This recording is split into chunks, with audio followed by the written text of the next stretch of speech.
Okay, we are officially live. Welcome everyone. My name is Summer Joy Raymer. I am the co-founder of the SINE Network, creator of the Garden of Joy, and just humble, grateful co-host of this conversation, really starting from the Bridging the Divide Facebook page is where we are going live from, and in gratitude of synergy and the network of trusted sharing that is being rippled out through many other Facebook pages of people that really care about this conversation as well. So this is my 7th month, right, Antoinette? 7th month that we've been having this conversation with a variety of extraordinary women that also care about this topic, which the topic today is, I am not racist, but am I anti-racist? This is the part 3 of this question because it is so deep and so rich.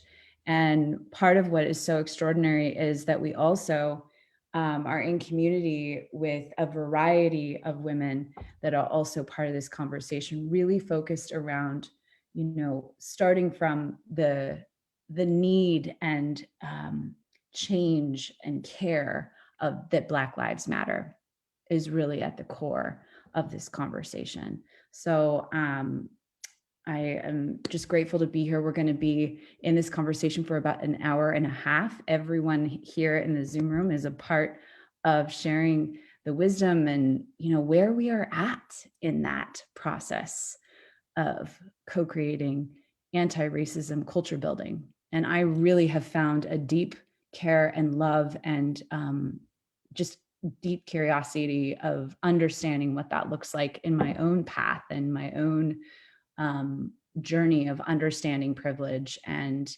understanding what I represent, and also the possibilities of being as much as possible an accomplice and a humble ally of my Black brothers and sisters worldwide. So that is my introduction, and this conversation really all started from my sister, Antoinette Rootsdata, and has evolved into many extraordinary women that you'll be meeting here too. So Antoinette. Awesome. Thank you so much, Summer. I am Antoinette Rootsdata, and I guess one of the reasons why we came together to have these conversations is so that way we can have open and honest conversations about race. That I believe, from my teachings of the Urantia book, it's about truth, beauty, and goodness.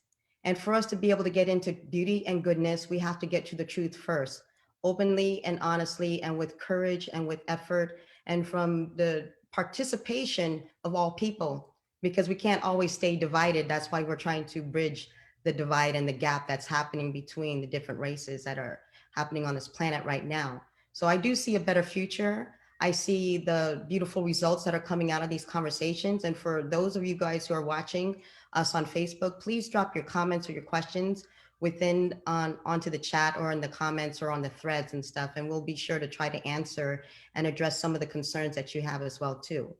Right now, I'm going to go ahead and start introducing the panel, and I'm going to let them introduce themselves one by one, starting with Ugoji in my top right corner.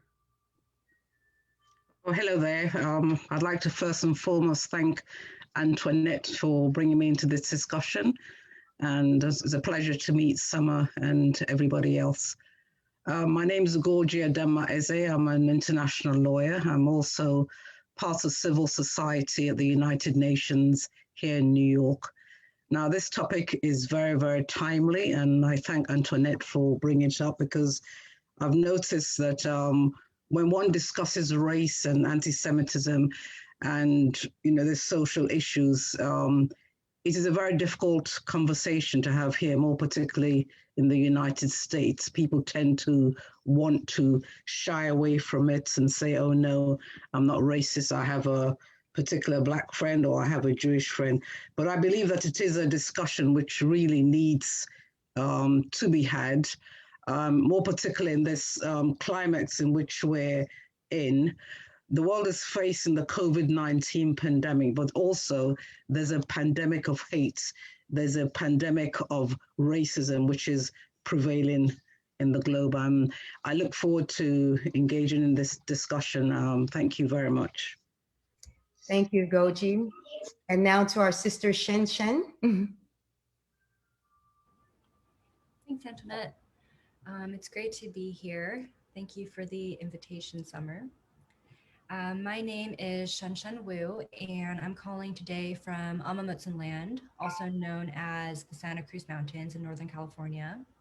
And I am the director of Wu Projects, which is really a container for interdisciplinary art and research projects in different topics that I am passionate about. And some of those topics are the rights of humans and nature, indigenous solidarity, permaculture, open source software, and alternative economies. So really things that aren't quite easy to, put in one bucket versus another. And yeah, I'm quite passionate about dreaming the world that I want to see come to fruition, starting with dreaming, but also taking the action to get there. So I'm very excited to share this space with all of y'all. Thank you, Shen Shen. And Mira Michelle. Thank you, sister. Wow. So grateful to be here. Yes, I'm Mira Michelle. I'm the founder and director of the Sacred Female Rising Institute and Site Project. I'm passionate about women and women's voices, and we have created for some years networks where women can connect and grow, take self-responsibility, and flourish in their confidence and power. And one of the reasons why I'm here is because of Mother Earth, and because when women join in solidarity, part of our nature, I feel, is to connect with our planet. And when we can speak truth to each other, then we flourish like a beautiful flower. And not only is that flower beautiful, but it's powerful also. So this is about empowering each other and empowering our future and the future of our children. So I'm very grateful to be here. Thank you so much, Antoinette and Summer. Thank you. And Nancy.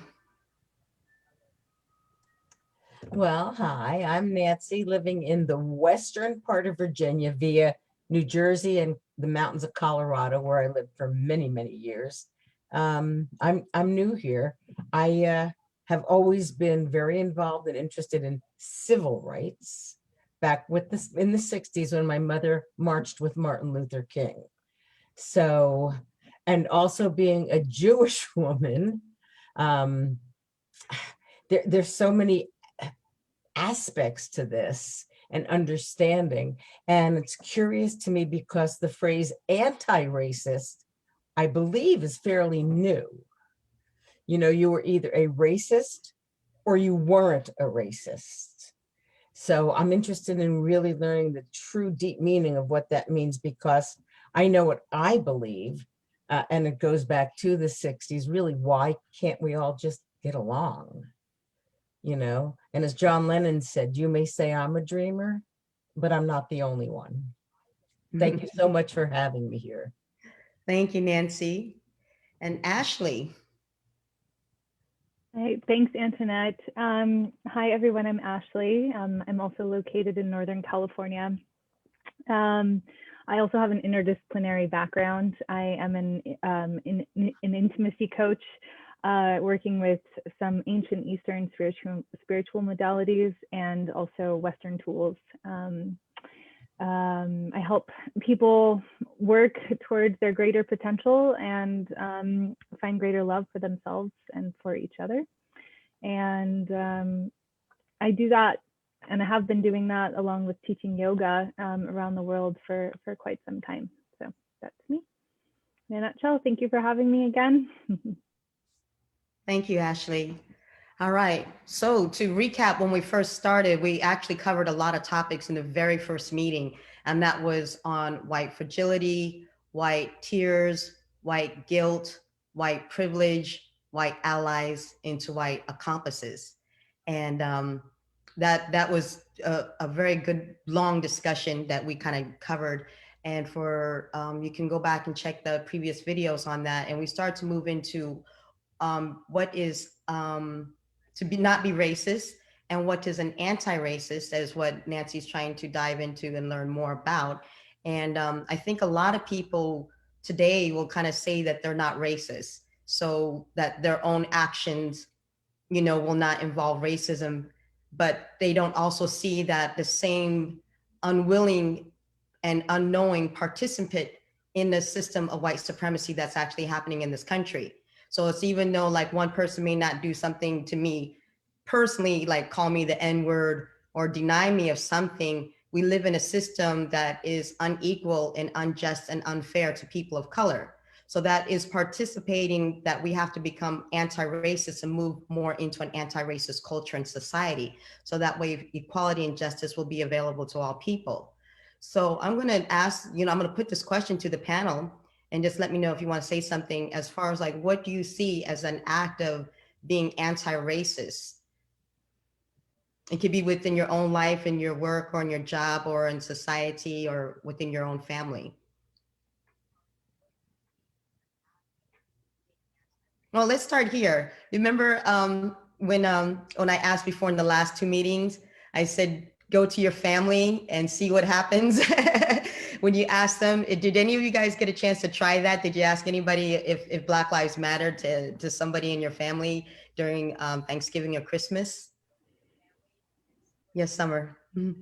Yeah, I mean, I've been having conversations with different family members that I've never, I mean, even before 2020. My father is one in particular over the holidays that I have been massaging this conversation over many months now.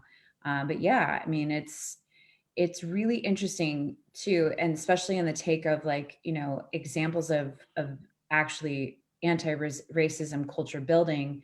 To me, it's like this ongoing, like never giving up, always having the conversation in a way that is engaging the racism that, you know, I've maybe witnessed with family, but in a way that really is opening, like an open. And so in some of the past months, I've talked about how I've felt with some of my relatives that there's just a door that closes, that I feel like we were talking with Ugoji before this as well, as like this sort of, I'm not a racist. To me, that's the door that closes.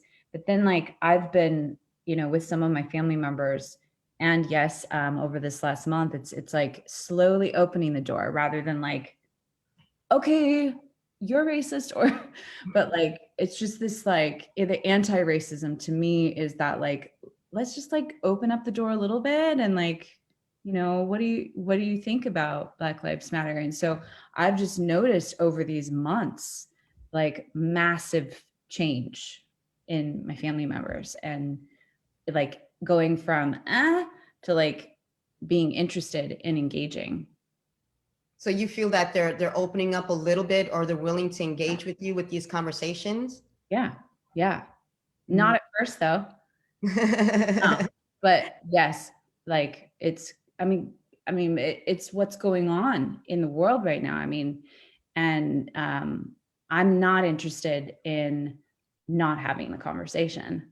And that's, I think, partly of my own journey of wanting to unwrap that in myself, that it's like, it's there all the time, of the interest and to go deeper. And so I think it's slowly shifting my closest relationships around me. And, you know, my father, bless his soul, is one of those people that I physically see right now with COVID. So. Mm-hmm. Thank you, Summer. Sorry, if I could say something, if I could add on to that.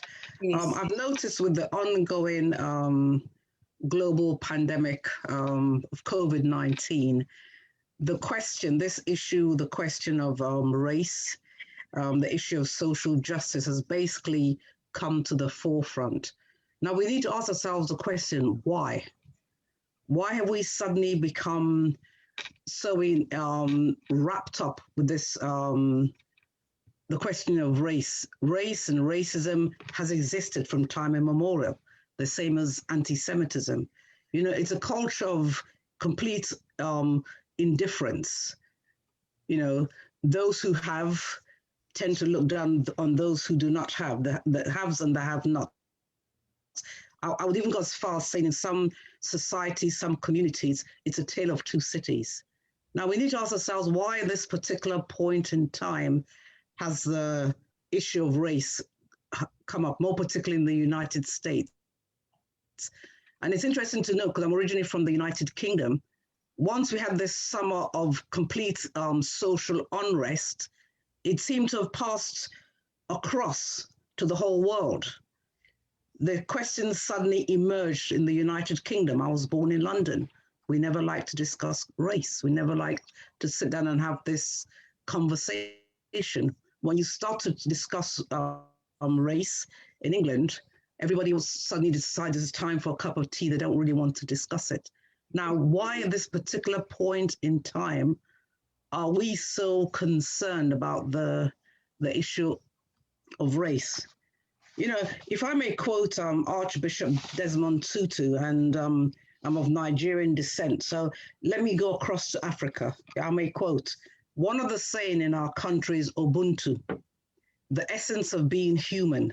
Ubuntu speaks particularly about the fact that you cannot exist as a human being in isolation. It speaks about our interconnectedness. You can't be all human by yourself. When you have this quality, Ubuntu, you're known for your generosity. As a human race, we need to connect. We cannot be in isolation. We cannot be in a place where you have what I call a town with two cities. You're in a particular town, you have the haves and the have-nots. And I believe in the United States, we are in that situation, and we need to talk about racism. We need to talk about anti-Semitism as well, because there's a saying that it starts with the Jews, then it goes on to another race. And that is something I particularly noticed. Now, for the past 10 years, I've been advocating for anti-Semitism at the United Nations, and particularly mentioned the fact that anti-Semitism is a threat against national security. Now, racism and related intolerance is also a threat for national security of any country. And we noticed that in the summer with all this social uprising and social injustice issues. It is indeed a threat to the national security of any country, not just the United States, as we saw in the UK. We need to have this conversation of race. We need to not feel uncomfortable. I know it's a very difficult conversation to have, but we need to be very open and frank and ask ourselves, where have we gone wrong? Mm-hmm. So the most important question is, who am I? Let's ask ourselves, who am I? What am I doing particularly at this particular point of time in the earth? And how can I interact with my brothers? How can we have this interconnectedness? So that's all I have to say. Thank you. Thank you, Goji. And I'll, to be blunt here, when you sit there and say, why are we having these conversations now? Because right now we're watching our brothers and our sisters murdered on Facebook. We're watching them being murdered on TV. We're watching on our cell phones. It's become to the point that people are almost numb by watching a human being die right in front of them. It's that kind of, it's not even shocking anymore. It's not even shocking anymore that the people are rising up in all kinds of different ways.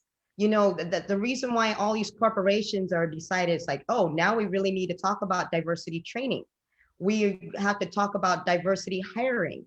We have to talk about inequality within housing and education and everything, because the people are taking to the streets. If they didn't care about it before, when these buildings were being set on fire and the vandalism and the rioting and the rage and the frustration from the people, it's like, so when do you want to talk about it? If we kneeled, like Colin Kaepernick kneeled, that's not the right way to talk about it. If we march in the streets peacefully, that's not the right way to talk about it. If we boycott, that's not the right way to talk about it. Every single way of option that we've been doing for decades has never been the right way to actually talk about it. And they didn't want to address anything until everything started hitting the fan. Then they want to talk about it. And it's really sad that it has to take from one extreme measure of loss of life to another extreme measure in retaliation, just because we want to be able to talk about it and to be able to change the existing conditions of what's happening today in the world, with all the people that we're losing.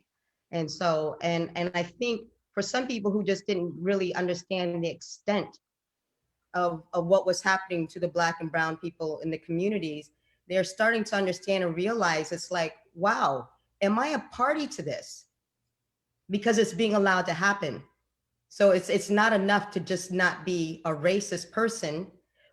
They have to be anti-racist because they have to be able to change the system. All the police brutality cases, it's like, I didn't beat that person or kill that person. It's like, no, but the laws that exist within your own city is allowing this for our people to be treated like this. These sheriffs are being voted in.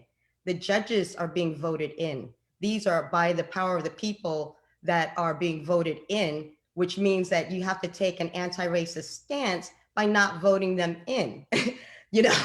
That's an anti-racist example that I like to sit there and share, is that is how you can be proactive in changing the system.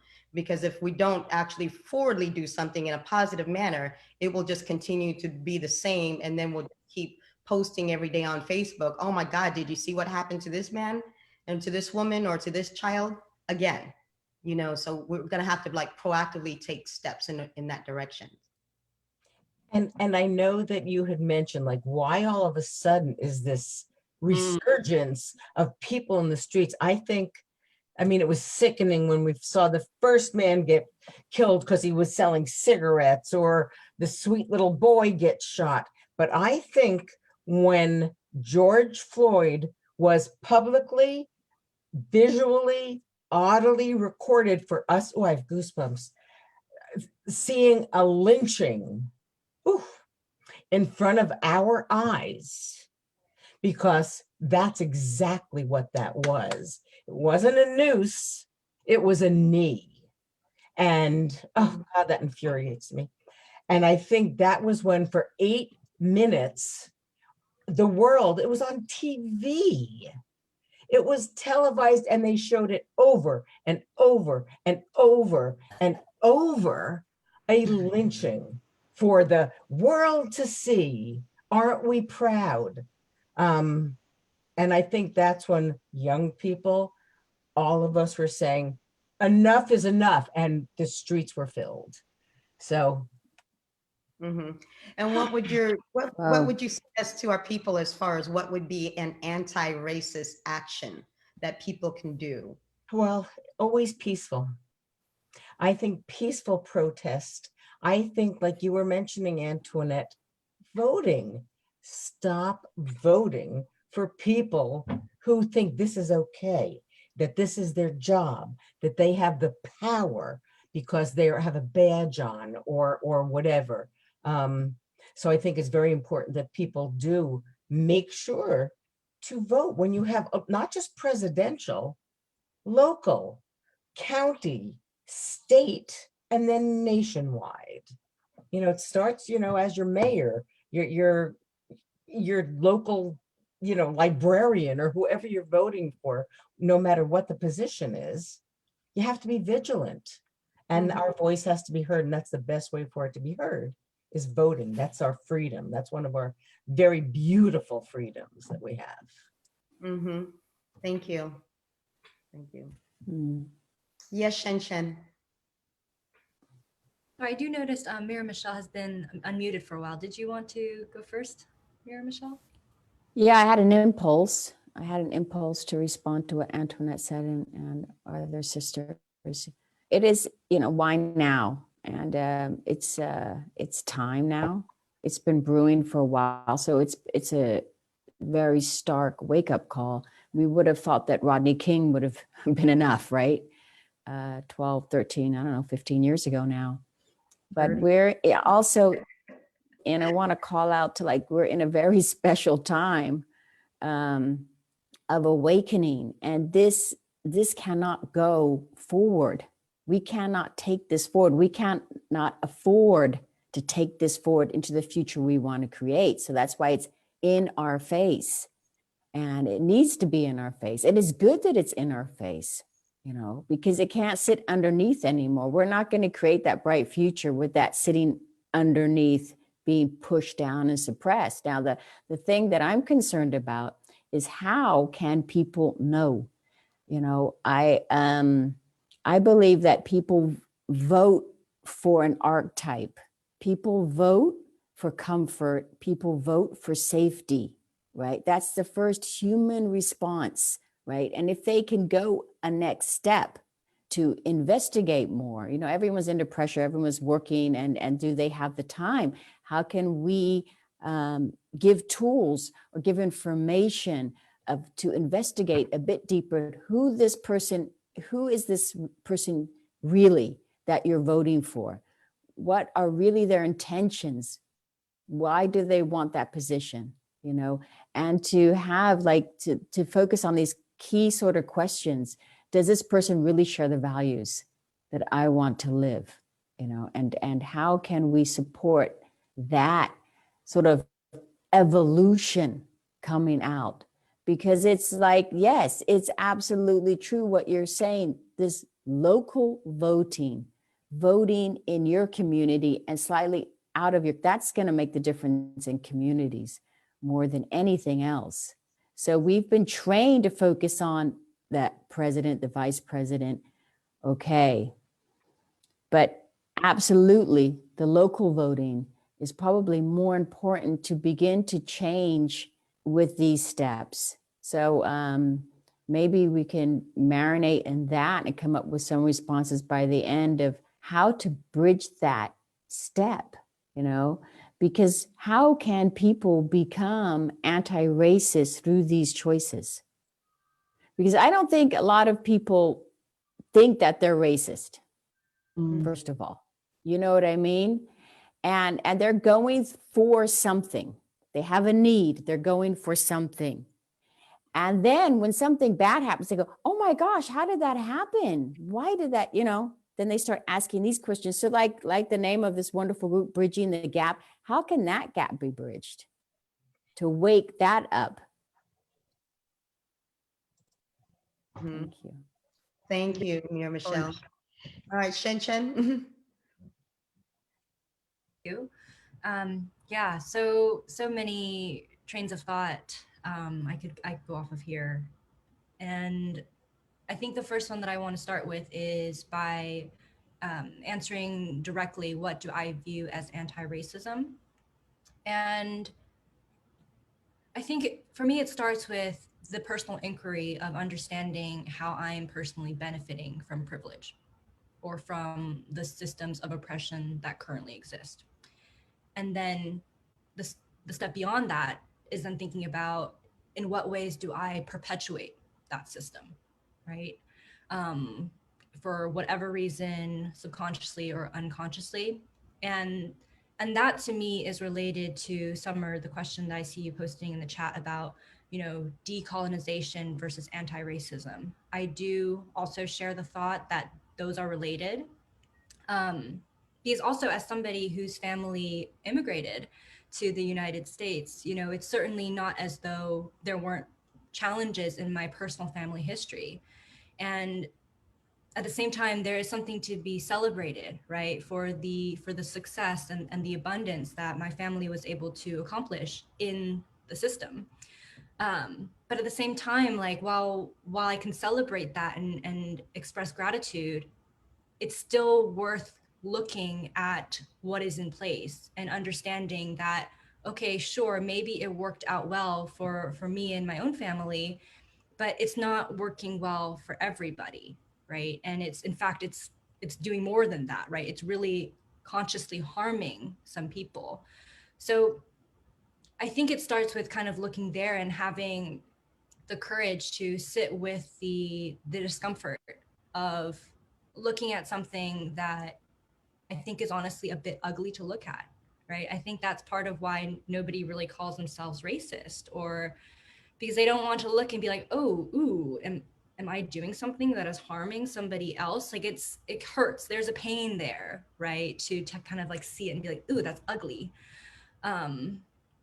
So yeah, I think that's also why the conversations in a safe place are so valuable.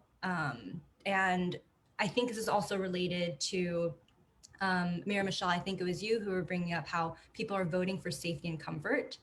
And that to me is such a key thing to address, because and there are forces at play that are trying to, I mean, in my opinion, make us feel unsafe, right? And kind of keep us in that state. So it's up to us collectively to kind of like recognize that and not, be down on anybody for feeling unsafe, but then also kind of recognize when it's psychological safety that is at play, right? There are real needs of safety that some people are dealing with, like physical safety. They don't have shelter, they don't have food. That's real threats.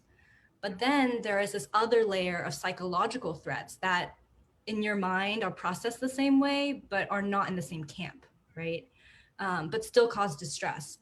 So I think about that a lot, like even in my own being, if I have a moment of anxiety or what have you, those are the kind of thoughts where it's like important for me to recognize, like, sure, it's there, it's an emotion, it's valid, but where's the threat really? Can I kind of take that observer view of it? Yeah. Thank you, Shen Shen. Real quick before I get to you, Ashley, because I want you to answer on that as well too. I just want to read some of the comments here from the people on the live stream. From Brian Lee, he says the only race is human race without discrimination. We agree. Derek Spencer, Black people being killed on TV is equal to a snuff film or murder pornography. This is the society we're entering into. Yes. Okay. Anita Benchy, I did not realize the extent of the white supremacists in this country until these last few years. Well, Anita, it's been here. It's just only being televised. Heather, we create and participate in new systems of societal structure, disengaged from the old system. They only have power if we heed to it. We do not have time to fix by voting and waiting for laws to change. Start with learning the songs of other cultures. That I agree with, yes. We call that cultural fertilization. So if I can learn about Asian history and European history, then people should learn about Black history, which is actually American history. They need to stop thinking that Black history is only for Black people. This is American history. It's really for all Americans. And they should be celebrating and learning about, their own history in this own country as well. Derek, use your resources to be anti-racist. Money, votes, and skills to help marginalized people. We all need therapy because of racism. That's very true. This is a chance for white privilege to be able to put their privilege into use, into action to support BIPOC communities. Heather phrase, women and minorities have more in common than we are given power to. Yes, I agree. And the body processes physical and emotional pain with the same response.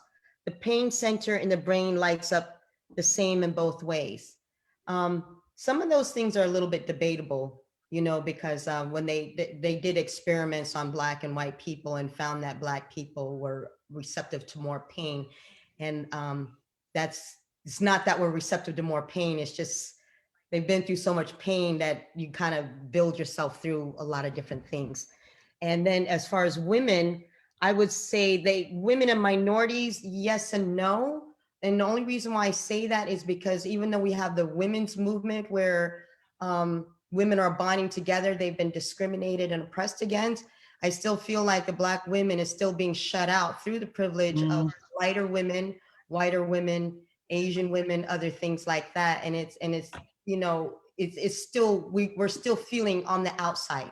We're still not feeling in as included or as inclusive. And we're still being paid the worst out of anybody, and so we're still not equal on that front, but we are going through different things. And as me and Shen Shen are sitting here, we both come from the same island. My mother is Taiwanese, she's Taiwanese. My daughter said that my mother was racist, because she always, grabs her purse when she sees Black people.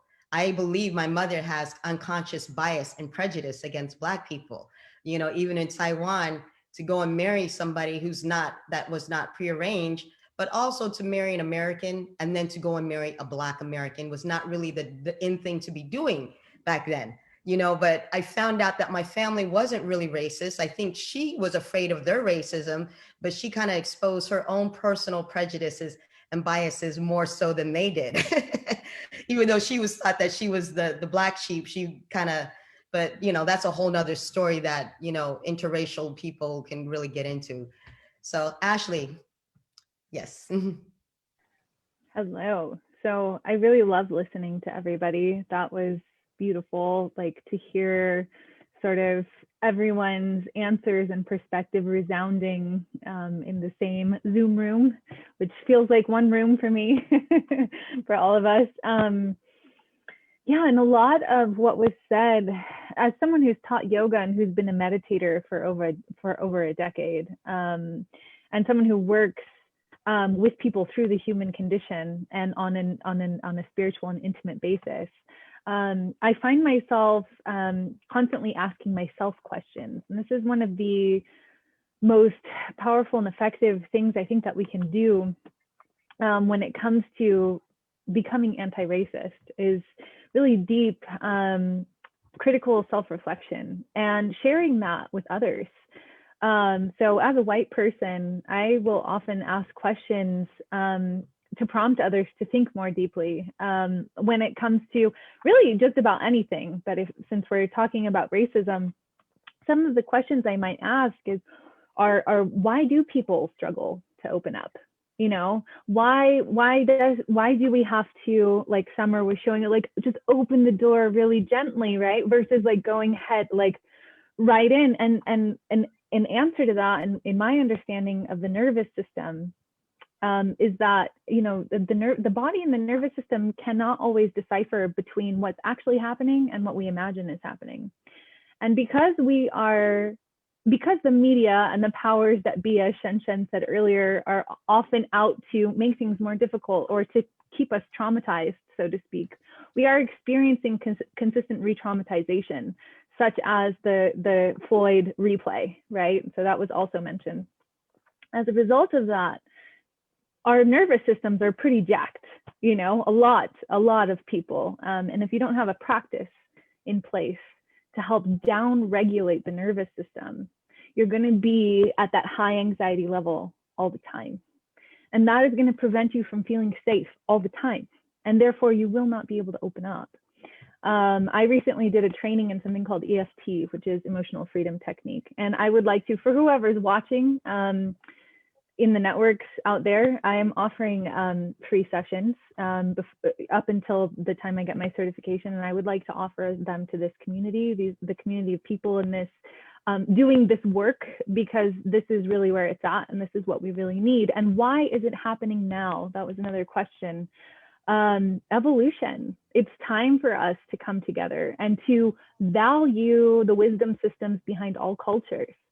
I was just in Mexico. It's my 20-somethingest country. You know, I have traveled a lot. What I have not really ever done is traveled like a tourist. I have always traveled with the intent on learning and connecting, either studying or doing a work share or somehow immersing myself in the culture somehow, even if it was just for a week, having deeper cultural experiences that was always important to me. And what that has allowed me is a more open mind and less fear in my heart for people who simply look different from me or don't speak my language. It's given me a greater sense of trust. Even when I could not verbally communicate with a person properly, I still had to trust that inside of most humans, there is still an ounce of goodness and desire to help and assist or just be peacefully. And that's something that I feel like a lot of people are missing out on. A lot of Americans simply have not traveled. They don't have that exposure. And that exposure is so enriching and so eye-opening and so heart-opening. And I really feel that this is part of the new world, so to speak. So if we're talking about the emergence of a new global new global lenses on culture, on interculturalism. I really think that, you know, an integration of the heart and mind is going to be the ruler of the future. Like those who are going to lead us, we are looking for them to have that heart-mind connection. We are looking for more compassionate leaders. We are looking for more heart-based wisdom. Simply the fact that EQ, emotional intelligence, has risen in popularity and importance in the workplace in the USA kind of necessitates this. We're all growing and evolving. Men, women, Black, white, all genders, all races. We all have something to share. And I think that it's important to begin to learn to relate from a compassionate, heart-centered, and open-minded place, so that we can maintain the peace going forward. Yeah, and down-regulating the nervous system is really, in my opinion, basically the first step. It's really like the foundation of the work is learning how to be the calm in the experience. And yeah, the answer to that lies in the nervous system. So thank you. And thank when you. you know, when you mentioned travel, because a lot of Americans probably don't travel to other countries, but you know, there's cities here, you know, so I want to ask like you, Summer and Shen and Nancy and Ashley, as far as like, you know, do you go into Black communities? Have you been? I was raised in the East Bay. And my partner is actually, his parents come from India. And we talk about, he grew up in Ohio in Cincinnati, and he said like 95% of his school was white. I'd say 50% of mine was white, but we had just about everything else like going on there. And we even had intercultural rallies. And, you know, I grew up gratefully. I'm super thankful. I'm not going to talk too much because I know I just had a big turn. But I thankfully grew up exposed to people of many colors and many cultural backgrounds, people whose parents were you know, had just immigrated from their native countries, right? So they're first generation, firstborn. I'm third in California, but yeah, so getting that exposure at a young age is super helpful. Black American communities in these cities, you know, like I think where Shen lives, it's not really a big major Black population out there. You would have to go probably to San Francisco, San Jose, or something like that. Yeah, where I live, actually, they actually had like Trump rallies, I realized, like on the highway, and it's just an hour south of San Francisco. You know, it's like, it's kind of interesting how it's all there if you look for it. I moved to the Bay Area from Los Angeles about 3 years ago. And my experience of Los Angeles was more diverse than my experience in the Bay Area. I got more involved in technology in Silicon Valley, though, as I moved out here. And I think that's a big part of it, right? It's not known to be an extremely diverse industry. And I lived in Dogpatch, California for about a year as well. But it hasn't been, yeah, I've spent a lot of my time up in the Bay Area, kind of really involved in the tech world. So around a lot of white men, also a lot of Asian people, which was my experience also when I went to high school in New Jersey. It was a very good school district, so there was a good amount of diversity, but a lot more like Asian, East Asian, and South Asian as well. Yeah. You know, now that you mentioned the tech, I want to bring this up to people that didn't really know the Silicon Valley. When they did the last reports regarding the students that were graduating, the highest attendance and graduating with the numbers with like honors were Black and Hispanic students. But the hiring practices, you know, so when you have the majority of them graduating with honors in classes, but the hiring practices is like affirmative action where they just bring in the one person of color. It's not that they're not qualified. They're more than qualified, but they're not hiring them. They are the smallest percentage people of color working within the tech industry, even though they're graduating in top numbers, so there's a big inequality there. And I think for when people are saying as an anti-racist action is that we're not challenging these companies to sit there and diversify their hiring portfolio. It's not that say, oh, to give that person a chance because they're a person of color, as like I said, affirmative action. It's only because they have to hire someone of color, but it also diminishes us because there's a lot of us of people of color who are qualified and have the education and the skills, but they're still not going to be hired because they already made their one quota. So they're done with that. Now they can go back into hiring their buddies and their friends, in those companies and stuff.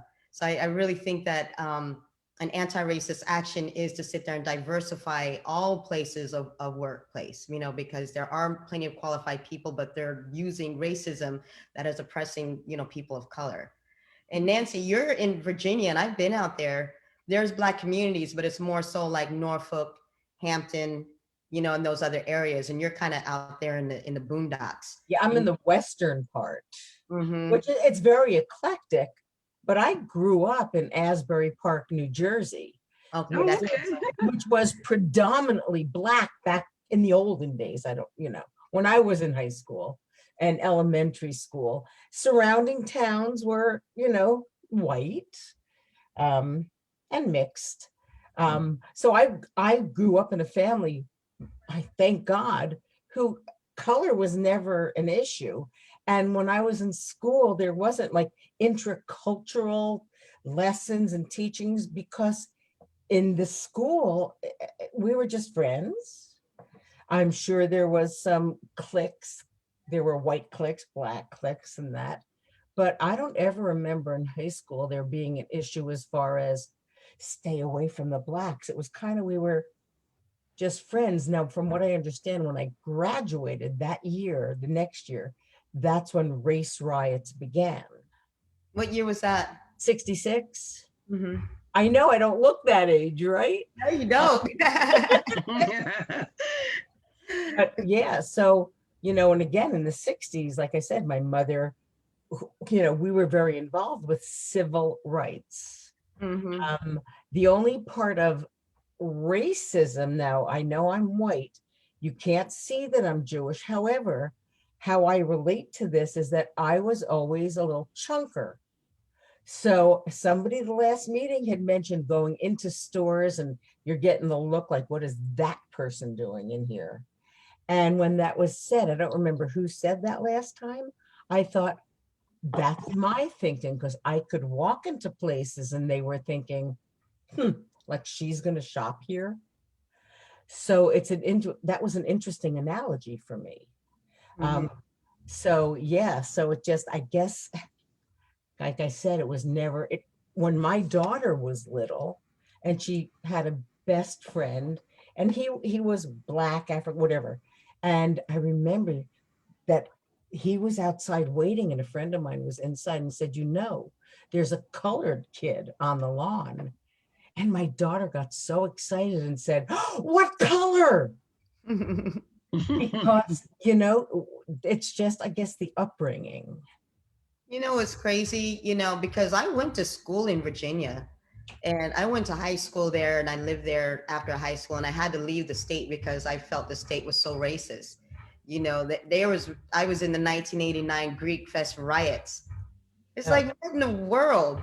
Why did they just arrest 800 Black people, college students that are going to historically Black colleges, people with money, clout, and privilege?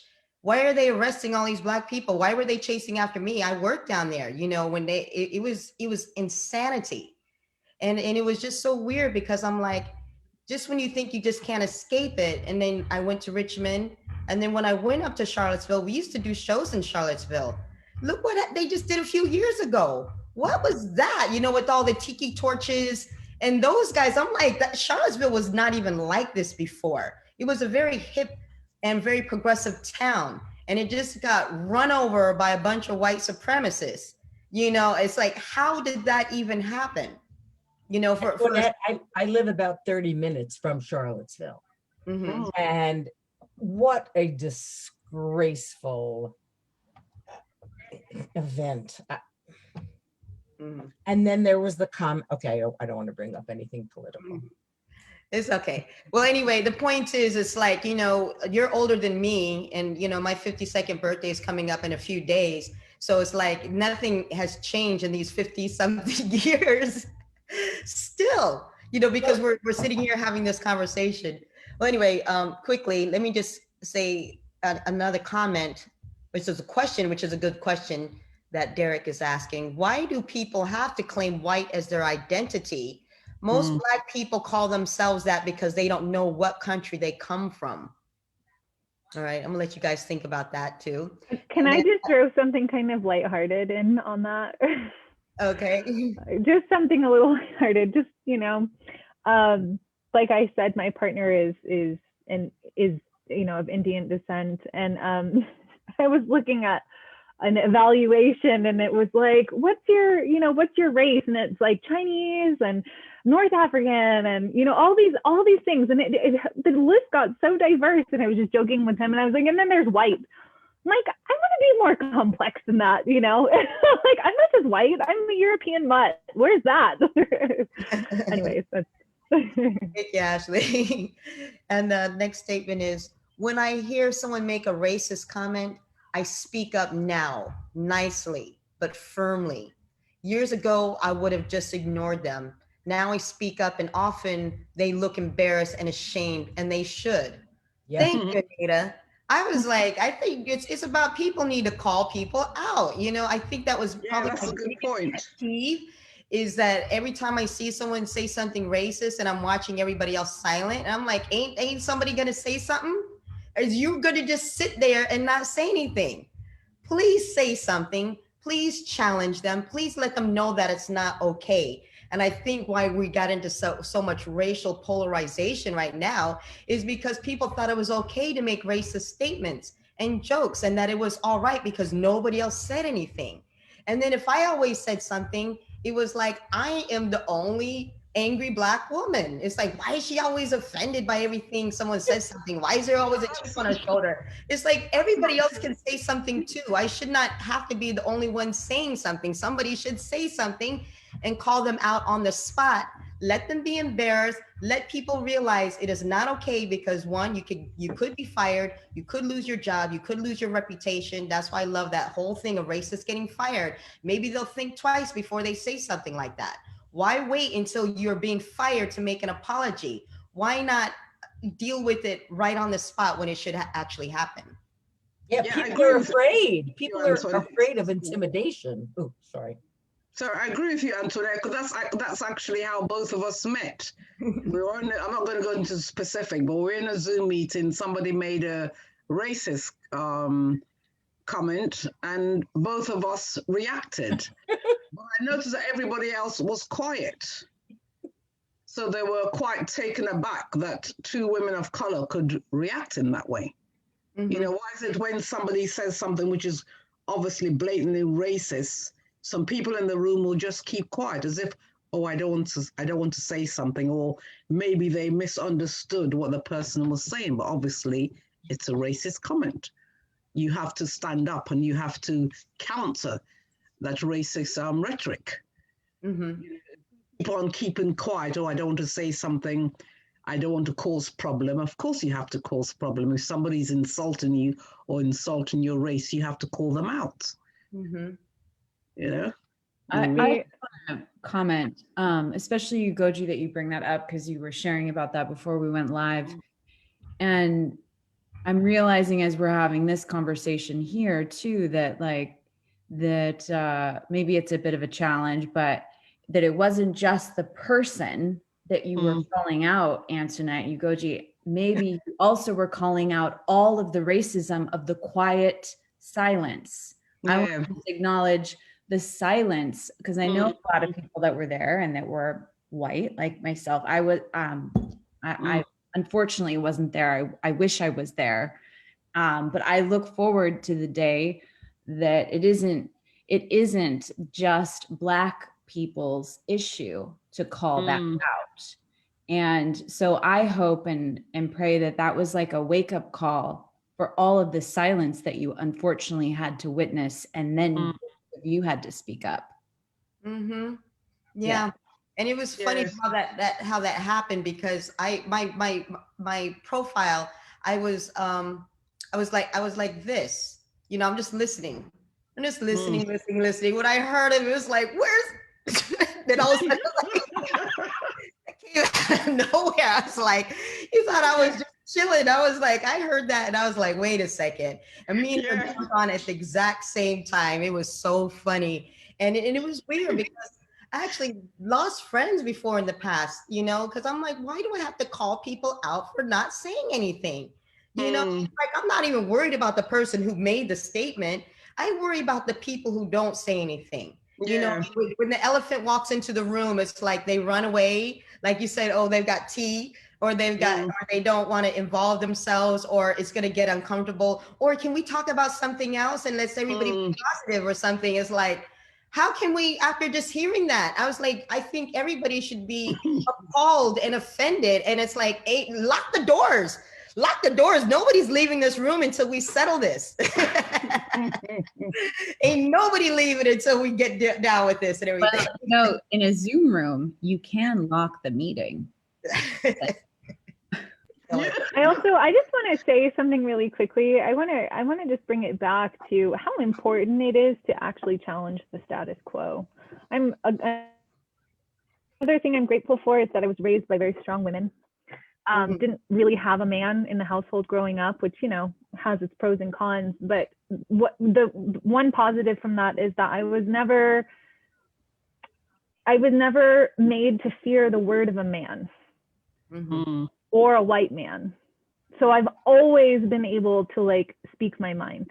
I've always felt comfortable and righteous in speaking my mind. Like there's never been an issue. And I don't know that that's a treasure that all people are, given during their upbringing. But I still to this day, 100% support, 150 million% support women and all people who have ever experienced depression, people of color, women. I mean, I really I also have a strong affinity for working with women in working and using their voice and exercising their voice. It doesn't always have to be perfect. People fuck up, we make mistakes and communication errors all the time, but never giving this up, because this is a natural, empowering gift that we have. And if it comes from the heart, it serves everyone. Mm-hmm. It does serve everyone. And I appreciate you saying that, because I've always felt that way too, that, all oppressed peoples, that goes for the indigenous, that goes for the Asians, for the Latinos, for the immigrants, for the refugees, for just anybody under oppression. And I've always been in that support for anybody who's been oppressed, because I can understand that.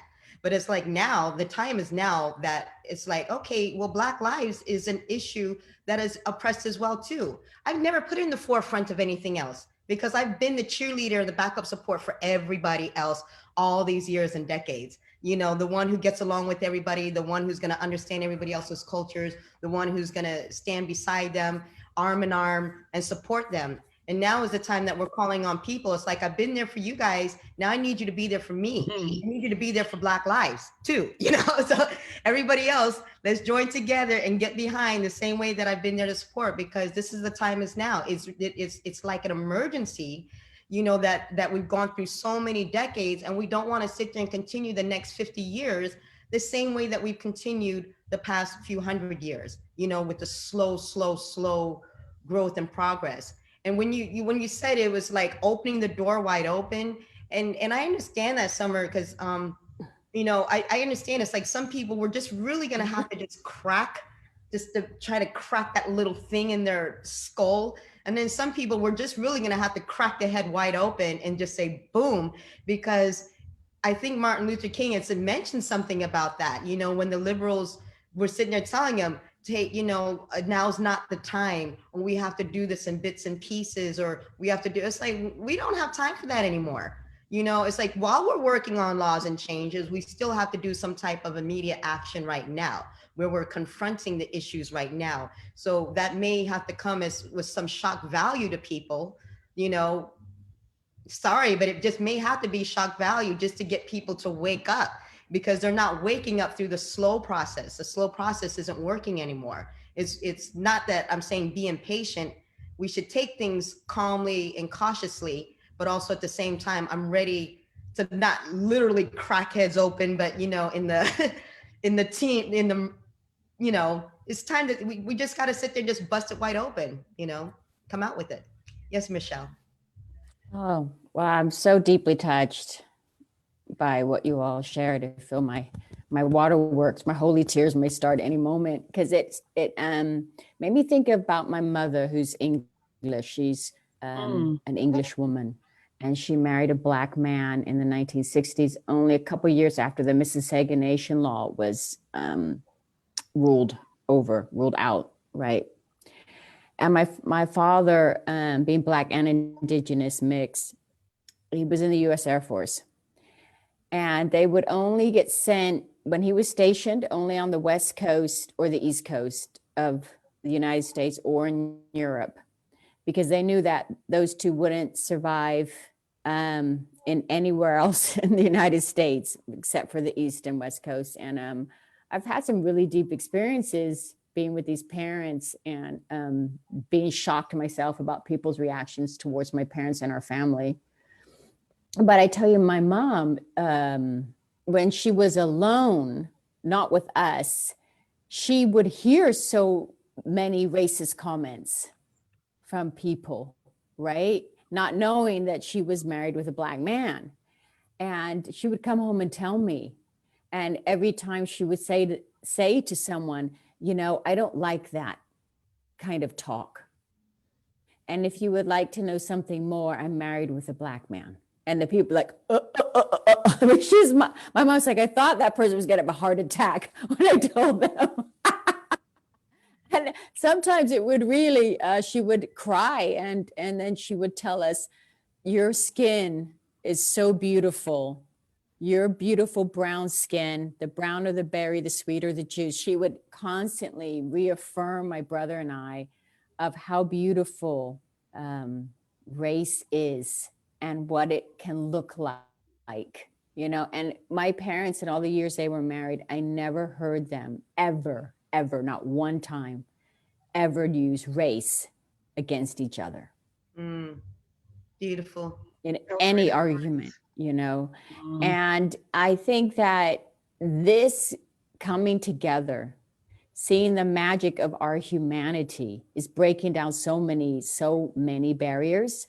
Because I think that people need the experience. I literally had racists sitting across the table from me saying, you know, you mixed kids, you're going to be messed up. They're listening to Rush Limbaugh, you know, and they're telling me to my face, you're going to be messed up. You know, I know you've had this one, Antoinette, you know. And I sit there and talk to them. And after 15 minutes, they go, well, you're not messed up at all. And I would say, sounds like to me, you've been listening to a lot of propaganda. And we both start laughing because, you know, joking and humor is also good to get through, you know. And I also found these are just different ways, techniques I've experienced that are effective. It's like to ask people directly, would you like to speak now on this situation that's happening? Can one of you stand up and speak now? That would be so wonderful to hear your voices in this situation. I know you can do this. I know you want to do this. And I found that has been effective too, just to ask people. And they're stumbling at first. They don't know, but they do find their words, you know. They do. When you really ask directly, in as neutral tone as you can get to in the moment. It's not always easy, but you know, we can do it. Thank you. You know, as I'm looking at this Zoom and I'm seeing all the faces, I think this is such a beautiful thing, because this is a very diverse group of women sitting right here. This is beautiful. So before I get to Ugoji, I want to throw out one more tip for all the people who are watching as well. It's like, how can I be an anti-racist? Whoever who has a job right now, the rest of us who are unemployed, but when you do go back to work, But for whoever has a job, wherever they work at, if you don't mind doing me this one favor, it's kind of like a call to action, and ask your employer if they have a diversity and inclusion training at their job. You know, here's a forward step. It's just one question that you could ask your supervisor, you can ask your employer, you can ask your company. It's like, do you guys have a diversity and inclusion training program? You know, that it's just good to have. I don't think it's just, you know, for people who get in trouble and get blasted like Starbucks, or every time someone gets in trouble, then they got to go and do this. I think all companies and all corporations and all jobs, and whether it's McDonald's or if it's Walmart or whatever it is, that they offer this diversity and inclusion class. And especially as we've seen what's happened with the doctor the other day who died of COVID, you know, that was diversity and inclusion that is needed in the hospitals. I know that it's offered in some hospitals, but it's not offered in all hospitals across the country. And that's a very, very important point to make, because there's so many of us who are dying and are afraid to go to the hospital because we're just afraid of getting the Negro treatment. You know, it's like, ooh, you know, if we go in there, we're not coming out. We're not going to make it out of there alive. You know, there's a serious lack of trust. And it's not because we're ignorant people. It's because we're very knowledgeable of what's happening in the hospital. So anybody who's watching, please, if you got a job, ask your employer, ask your company if they have a diversity and inclusion training. And if they don't, what can we do? Just contact me, send me a message or whatever. Let's get this ball rolling. You know, we've got a bunch of women who are willing to help and put some, you know, little bit of political pressure and sit there and say, I think you guys should have this. You know, it's important. Yes, Ugochi. Oh, I just wanted to make a comment going on from what Michelle said. I could relate to what you're saying because I was born in England of a Nigerian father, and my mother was half Cuban, half Jamaican. I'd like to point the fact that when you talk about racism, there's also racism within the Black community. I remember growing up in London, and obviously I was had a privileged existence in London, but I encountered my first encounter of racism when I went to Nigerian law school in the 80s. I suddenly found myself in Nigeria, which I'm supposed to feel comfortable with, and encountering racism at the law school because they saw I was different from them. They called me a crossbreed. Now, in Nigeria, there's a lot of problems, you know, tribalism. I found it very difficult my year at the law school was extremely difficult because I asked myself, now, where do I fit in here? Because a majority of the students, especially the female students, they saw me as a threat. They kept calling me the crossbreed. I have a name, but they'll call me the crossbreed. Now, about 2 weeks ago, I was invited onto a Zoom meeting, and the topic of discussion was the contribution that Jamaica has made to Nigeria for the past 100 years. And to see other children, other grown-ups of mixed heritage like myself, I mean, the broadcaster, the writer, her mother was Jamaican, her father Nigerian, just like me. I suddenly said to myself, now I know where I belong, because I didn't feel I had to hide my identity. I mean, if you see my name, it's a Nigerian name, but I'm half Nigerian and I'm half Caribbean. And when you tell people that, they're shocked. They'll make racist remarks, and you encounter more racist remarks within the Black community. A lot of Nigerians, they'll disregard you. You know, they say you're not fully bred a Nigerian. So it was nice to see other women, men of Caribbean descent, just like myself. And I suddenly said to myself, here's where I belong. I don't have to be shamed, or I don't have to hide my identity. I have a Nigerian name. Most of the other people on the Zoom, they too had Nigerian names, but like similar to me, they had a Caribbean mother. So when you talk about racism, don't just see it as a black and white issue. It's also a black and black issue as well. You know, especially in Africa, we have tribalism. And we have this, you know, to grow up in London in the 60s, it was not really easy, but I found myself more accepted in England than I did when I was in Lagos, Nigeria, where I was constantly being called the crossbreed because I'm not 100% Nigerian. So, you know, it's a difficult world we're in. Racism is not just a battle. It's painful. Yeah, it is. It's painful. I think something Antoinette said earlier too, when she said that the others didn't speak up. That's almost worse, you know, because it really feels isolating, and you feel the pain, not only of the comment, but of the ones not speaking truth. Yeah. Because we see when we're denied truth, you know, that is so painful. And I think it's important to feel that together, that level of pain, you know. I mean, I used to get it from both sides. I used to have the white girls beat me up, and then the black girls used to beat me up. So I was just running, you know. I became a very fast runner. I have to say, I have to use humor, you know, because humor was healing me. You know, it got to a point where my brothers actually gave me boxing lessons, so I could go to school, you know, so I could, you know, and then it ended at some point, it finished. But yes, those things stay with us, because ultimately, what do we want? We want to belong. Belong. Yeah. And we want to belong to this human family. And it's just one other bit I wanted to say. I think we've all mentioned it in our different ways, but everyone on this planet is traumatized. That's what I get. We have the latent trauma from like 1,000 years ago, 1,500, and then we have trauma that's been passed on all the way up until recent trauma, right? So we're just ping-ponging trauma, and I think Ashley mentioned this too. Our nervous systems, all of our nervous systems are jacked, and especially the humans that live in intense situations, inner city situations, right?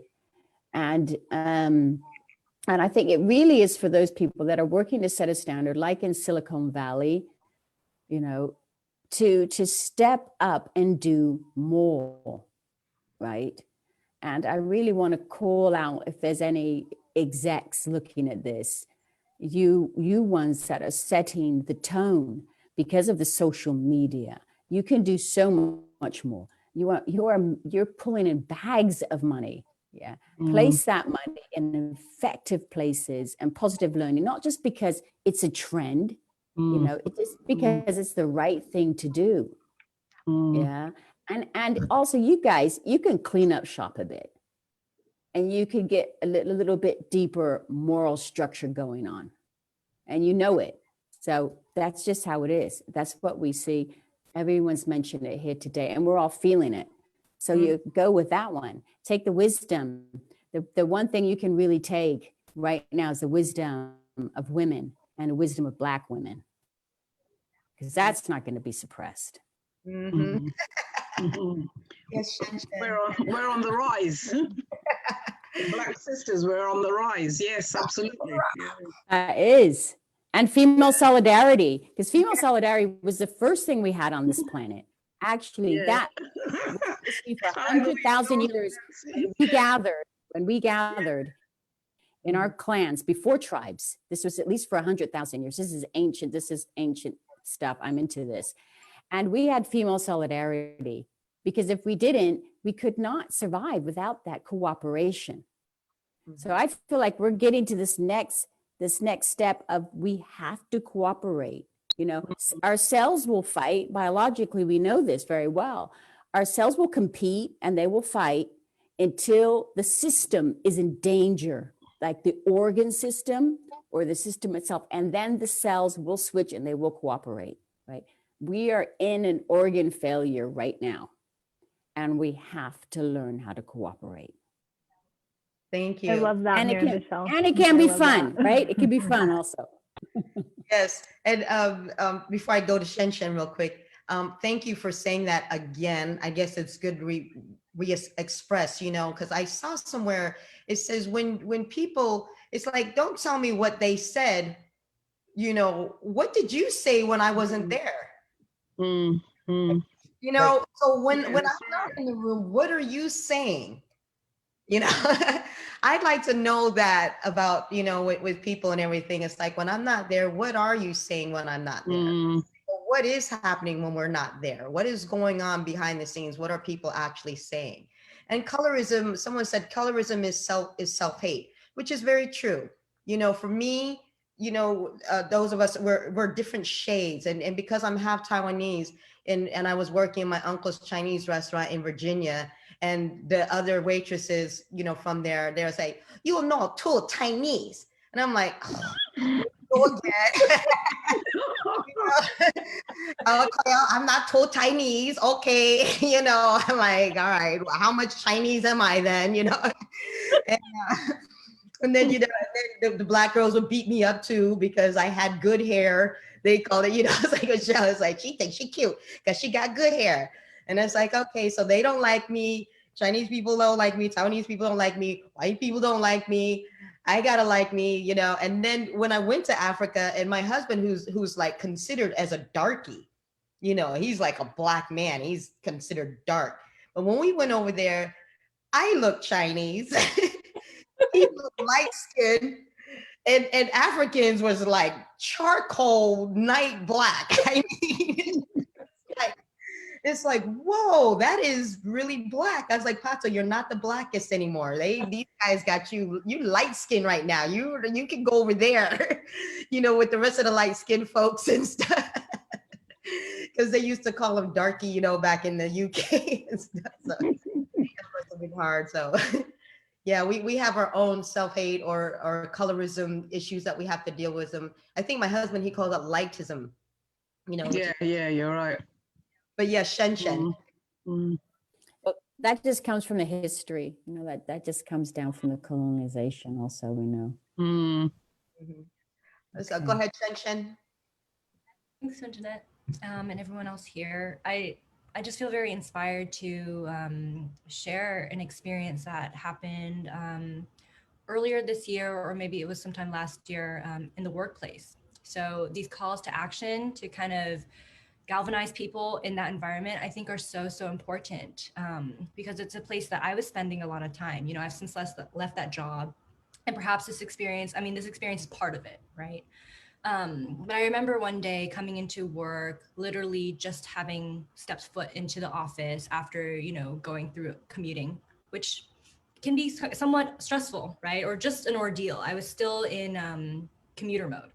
So I step into the office, and then my manager, who is an older white male, he made an offhand remark about basically tokenizing me and comparing me to Mulan, right? And I was just not in the right headspace to really respond to that. And it kind of makes me like disappointed in myself that I wasn't able to have that like response of like, hey, that's inappropriate, like, et cetera, et cetera. But I think it's also important to highlight that it was like in a public space, right? Like everybody was there. There was the power dynamic, which I think is important to note. I was like the only female engineer on the team. It was just kind of a fraught situation where like, you know, now having had the time to think about it, I have like all sorts of, you know, strength that I could have brought. But in that moment, you know, like I didn't. I think I just had like an uncomfortable laugh and kind of tried to brush it off, right? Again, not something that I'm proud of, but I think it's important to kind of be honest about that, because it was really not cool, right? But then further, this like those kind of microaggressions, I think, are very, very normalized.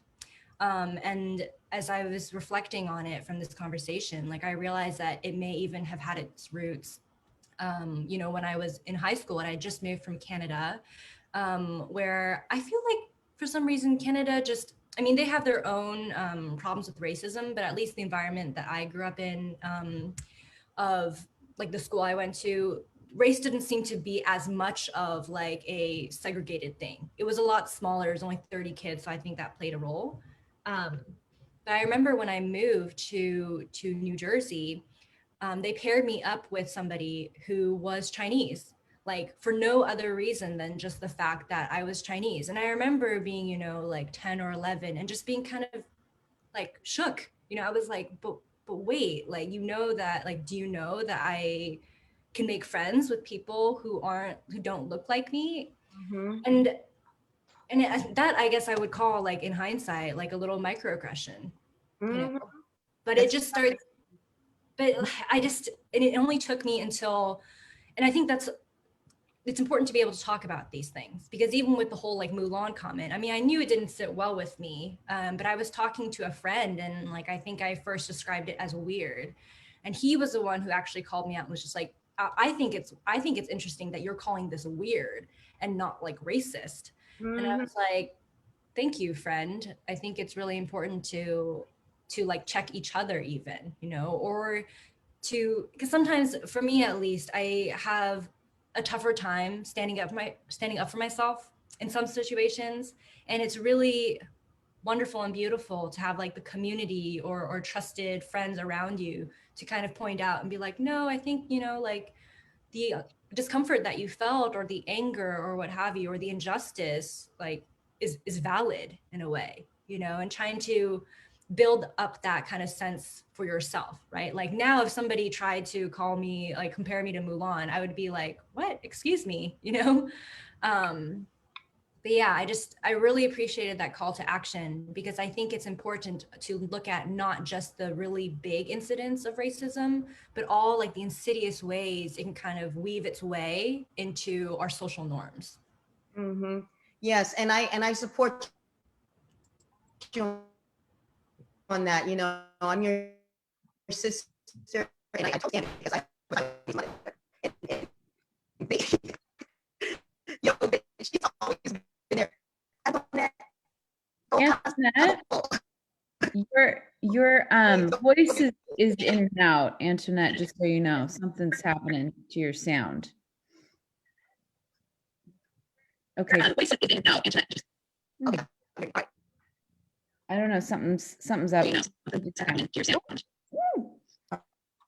Right.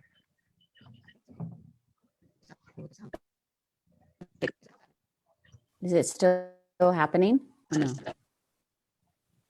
Well, I heard you fine, but Nancy, go ahead and say something. Antoinette's kind of like, you're kind of stuck, honey. It's just choppy. What about Nancy? Could Nancy say it? I think Nancy. Okay, do I sound okay? Mm-hmm. Okay, so I just want to refer back to something Antoinette had said, because I was in awe of this also, that what a wonderful, eclectic group this is. I mean, really, when you look from square to square. And first of all, Shen, if someone said I look like Mulan, I'd be thrilled. Anyway, but yeah, I mean, and I feel in my heart and in my soul that everybody who's watching and a part of this is just so filled with love and understanding, and want to spread this and open their eyes and understand what is going on. And you all are fabulous. What a beautiful group. That's all. You're fabulous, darling. Oh no, you're fabulous. Sorry, if I may just add one more thing. I just wanted to kind of on the topic of, you know, Black Lives Matter versus like the microaggression that I just shared. I don't mean in any way to kind of detract, right, from the severity of the oppression that Black and Brown communities are facing. I just feel like it's also important to highlight that there's room for both. You know, like I have the privilege of being able to walk around at night and not worry about, you know, is something bad going to happen to me because cops have a prejudice against me. I have that, I carry that privilege, certainly. But at the same time, like I still do feel the oppression in other ways. So I just wanted to make that clear, that I wasn't trying to hijack or anyway, but it seems related, you know. It's good. Thank you.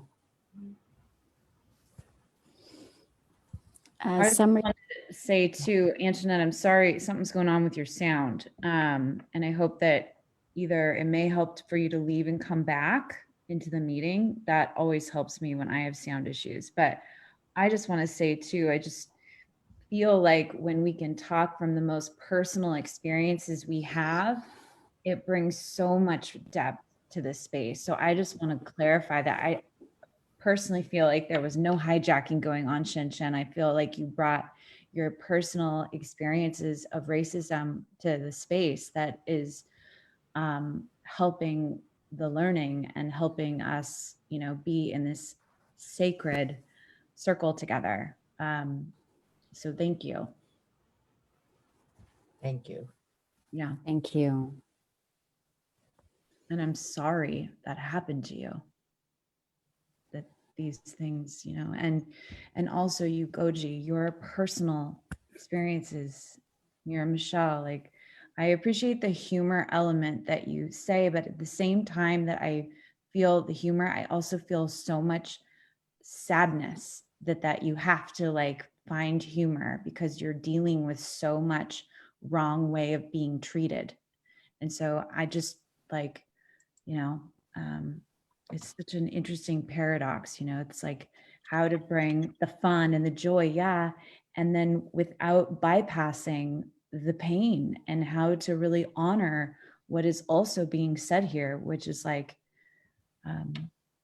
and another thing I just want to say too, I think it was something Antoinette said about what I would even call the difference between being an anti-racist on a singular, like individual, I am Summer, wanting to work on anti-racism culture building, to how we represent our organizations. And, you know, for me, I represent a global network, and I'm finding as I'm learning and curious on a personal level, I am wanting to create education for as SINE members come through the network, and how to create that education without being, I want to do it in a good way. You know, a lot of our work comes from indigenous wisdom, and how to go about sharing it from a way that's in integrity from the source.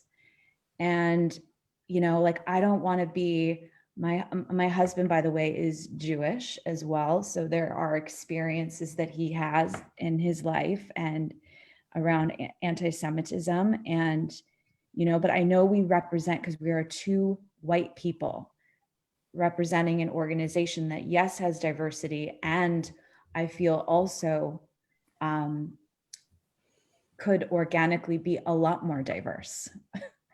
And so how to go about, I guess that's sort of an open quest of how to do education for anti-racism, how to represent inclusivity in a way that's really grounded in a good, respectful, integrity way, is something that I'm really working on in the sense of the culture building, SPRUTH culture, speaking truth with love and compassion, without like having time go by that is, yeah, I just don't want to be in white denial of like, oh, well, I can't lead the education program because I'm white, when this is a problem now. It's been a problem for 500 years.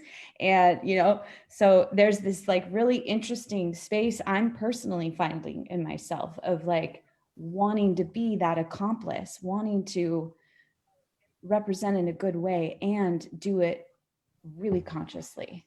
So anyways, just want to speak to that. And I know we're kind of up with our time. Antoinette, can we hear you now? Thank you for the love. Yeah. And I love all of you and send you hugs out in computer land or Zoom land. Thank you, everyone. Antoinette, Thank you, everyone. Thank you, Antoinette. Darn it. Doesn't work. Still can't hear you well. Nancy, thank you. And I just want to say, in light of being in a space that is normally I would say I would have Antoinette speak right now, but we can't really hear you. Are there any of the women of color in this space that want to close this out? I want to make sure your voices are the last that are heard in this space. So Goji, near Michelle. Guji, I want to invite you, sister. It's your first time here. Would be beautiful if you close us out. Thank you. Okay, I'd like to say, I'm holding the heart. I'd like to thank Summer and Antoinette for inviting me here. And I'd like to say that as a woman of color, time has changed. I feel that women of color were rising, as I say, Black sisters rising, and it's now time for us to claim our rights in society. We should not feel as if we should always be in the background, or we should always be I hate this word minority. I really don't like the word minority. Nobody should be called a minority. I feel now, as we move into 2021, Black sisters, we're rising. Now is our time. And globally, I think they'll see the world will suddenly see the emergence of Black women taking their place rightfully at the table, at the boardroom, taking their place rightfully in the international arena, taking part in the international discourse. So I say to my Black sisters, our time is now. Let us seize it and go forward. Thank you so much.